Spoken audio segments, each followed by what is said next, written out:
আমি আল্লাহ তোমাকে সৃষ্টি করলাম একমাত্র আমার ইবাদত করার জন্য, একমাত্র আমার ইবাদত করার জন্য সৃষ্টি করার পর আমি আল্লাহ তোমার থেকে সমস্ত সময় চাই নাই।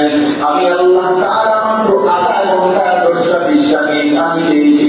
তুমি ওই সময়টা 20 মিনিট 10 মিনিট আমার জন্য আদায় করিয়া তুমি সুন্দরভাবে মসজিদের মধ্যে আসিয়া আল্লাহ রাব্বুল আলামিনের দরবারে সিজদা দিয়া পুরো আদায় করিয়া তারপরে তুমি 10-20 ঘন্টা যতই সময় লাগে তোমার কাজের মধ্যে তুমি লেগে থাকো, কোনো সমস্যা নাই।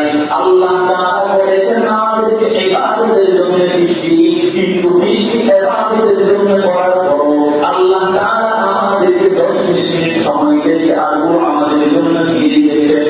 এরপর যদি আমরা আল্লাহ তাআলার ইবাদতের দিকে মশগুল না হই, আমাদের মতো বিনাদর কাজা, আমাদের মতো নিষ্ঠুর মানুষ জমিনে আর হতে পারে না।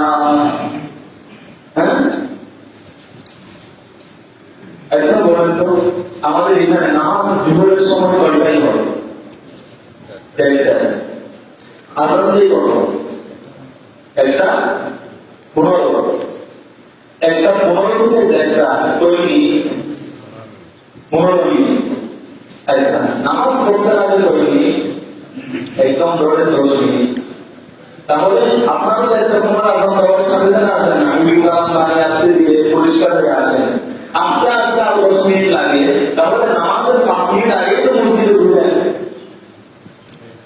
তাহলে এখন ওই 5 মিনিট আবার এদিকে 10 মিনিট, কয় মিনিট হইল? 15 মিনিট। সুন্নাত ধর্ম যেগুলো পড়তে আবার 5 মিনিট, 6 মিনিট। এই বিশ্রামের জন্য তোমার রোজের জন্য তুমি না করো, কিসের মুসলমান? তোমার আল্লাহ বানাইল কেন? তোমার আল্লাহ কেন বানিয়েছে? একটু নিজেকে চিন্তা করে দেখেন। এই হায়াত জামা আমাদের যাচ্ছে, হঠাৎ করে যদি আমার বিশ্বাসটা ফেরার করা তুলতে না পারি, আমার হায়াত যাচ্ছে হঠাৎ দিনে হঠাৎ করে আমার যে বিশ্বাসটা দিয়েছি সেটা আমার যদি নিতে না পারি, অবশ্যই আমি তো চলে যাবো দুনিয়া থেকে। যাওয়ার পর বলেন তো আপনাকে সবাই আনন্দের সাথে সুন্দর করে পোশাক টোশাক করা, ফুলের মালা বানাই দিয়া বাড়ির মধ্যে রেখে দিবে, রেখে দিবেন।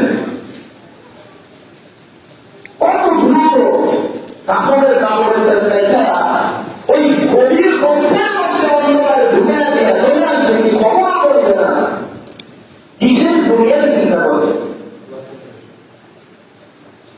আল্লাহ তাআলা যে কথাগুলো বলেছে এগুলো আমাদের কল্যাণের জন্য না অকল্যাণের জন্য, আমাদের একটু চিন্তা করতে হবে না।